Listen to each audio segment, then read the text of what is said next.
Question number 5 को देखेंगे। In a circle of radius 21 centimetre an arc subtends an angle of 60 degree at the centre, find first.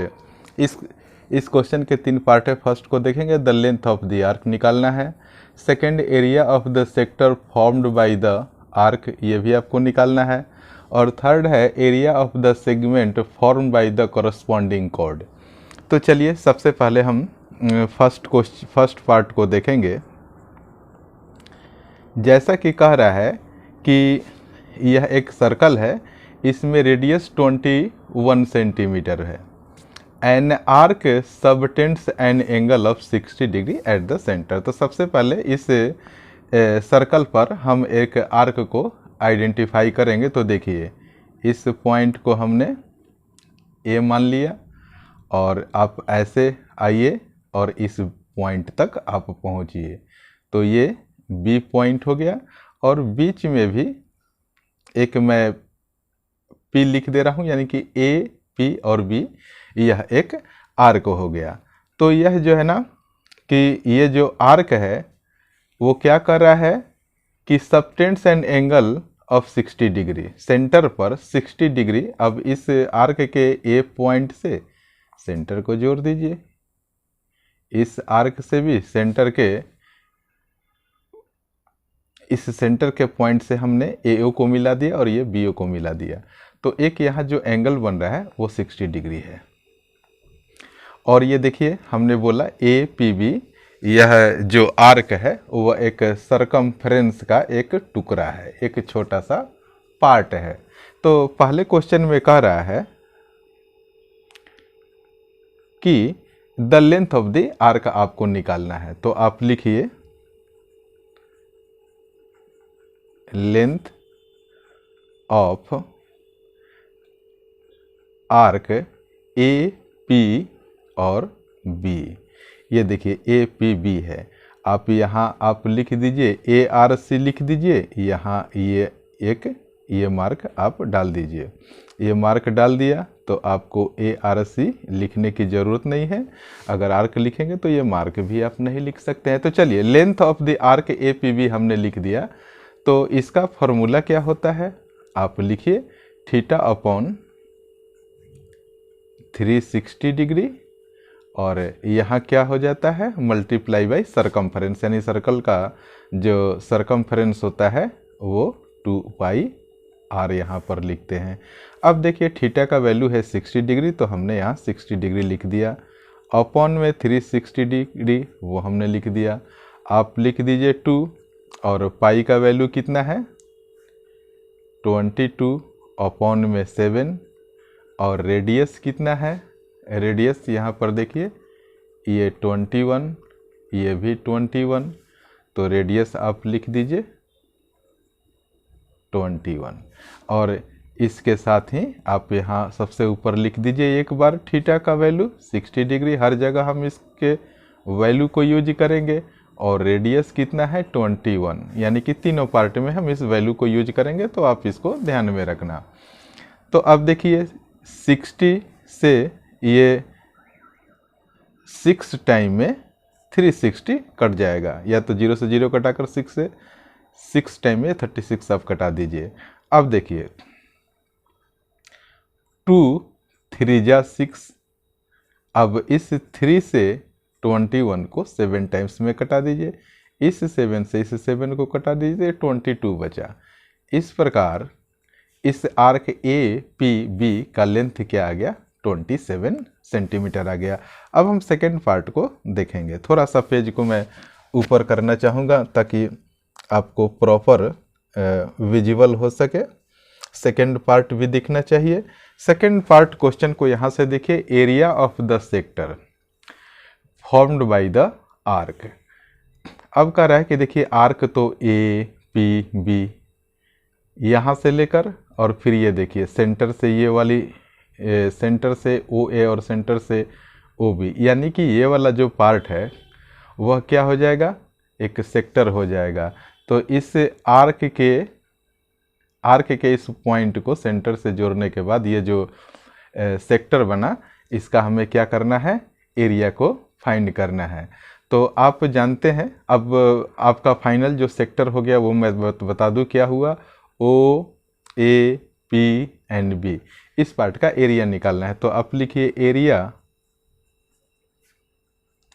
Of this sector. इसका formula आप सब लोग जानते हैं, theta upon 360 multiplied by pi r square.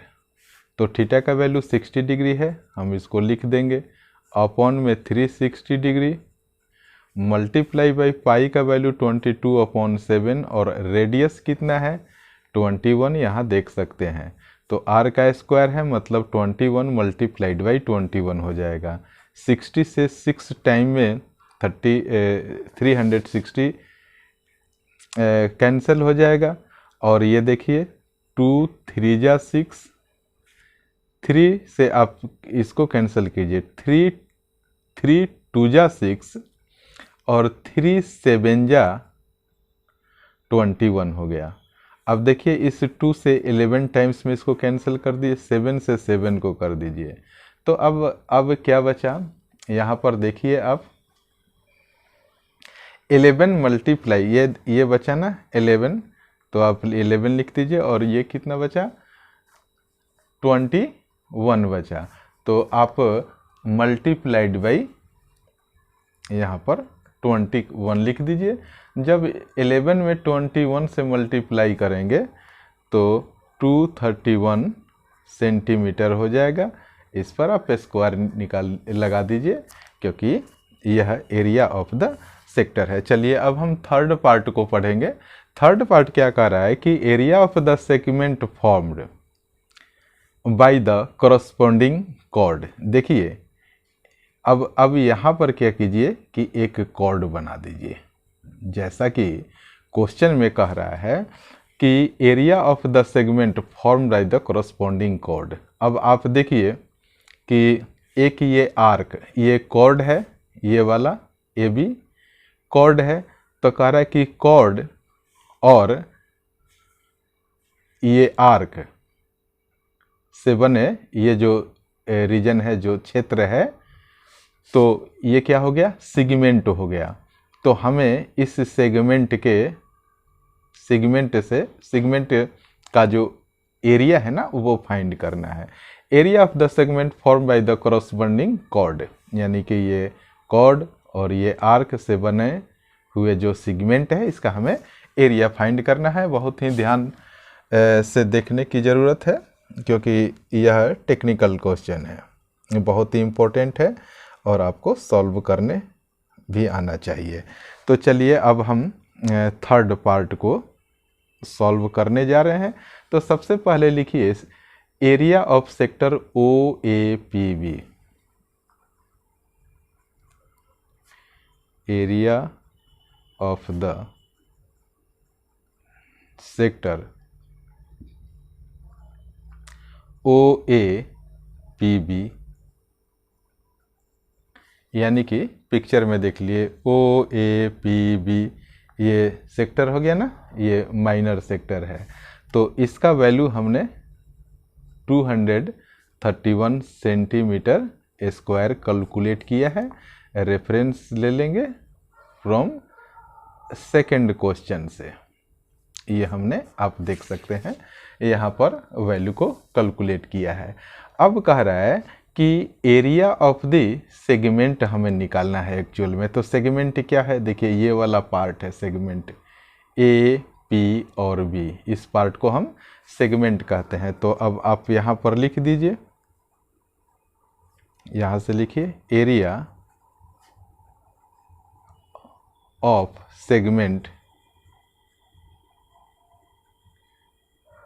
A P B, A P और B is equal to क्या हो जाएगा। तो देखिए हम क्या करेंगे कि यहाँ पर पिक्चर में आप देखिए कि ये ए पी और बी ये क्या हो गया आपका माइनर सेक्टर है। तो इस सेक्टर में से अगर हम ओ ए बी इस ट्रायंगल का अगर एरिया सब्ट्रैक्ट कर देंगे तो क्या हमारा ए पी बी ये वाला नहीं निकल पाएगा? बिल्कुल निकल के आ जाएगा। तो बड़ा ध्यान से इसको देखिए। तो लिखिए area of sector, area of sector, क्या आप लोगों को प्रॉपर विजिबल हो रहा है? चलिए ठीक है। Area of sector O A P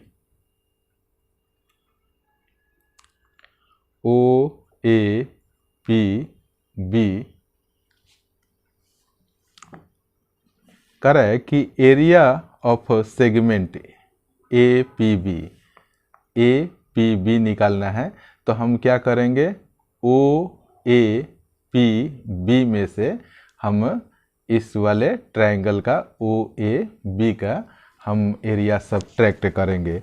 area of sector O A P B minus आप लिखिए area of triangle O A B,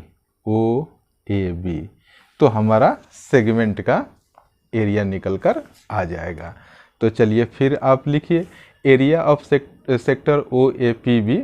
हमने देखिए यहाँ पर क्या वैल्यू लिखा है 231, तो आप लिख दीजिए 231।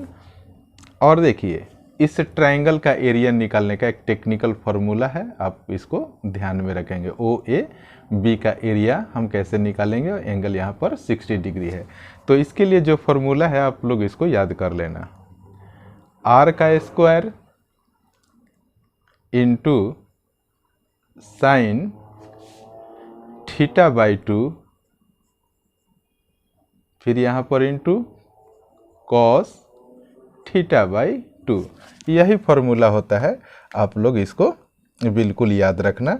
अब मैं थोड़ा सा ऊपर करता हूँ और थीटा का वैल्यू 60 डिग्री है, आप लोग याद रखना। तो यहाँ पर देखिए हमने 231 लिख दिया। रेडियस का वैल्यू 21 है, तो हम क्या करेंगे 21 मल्टीप्लाइड बाई 21 लिख देंगे।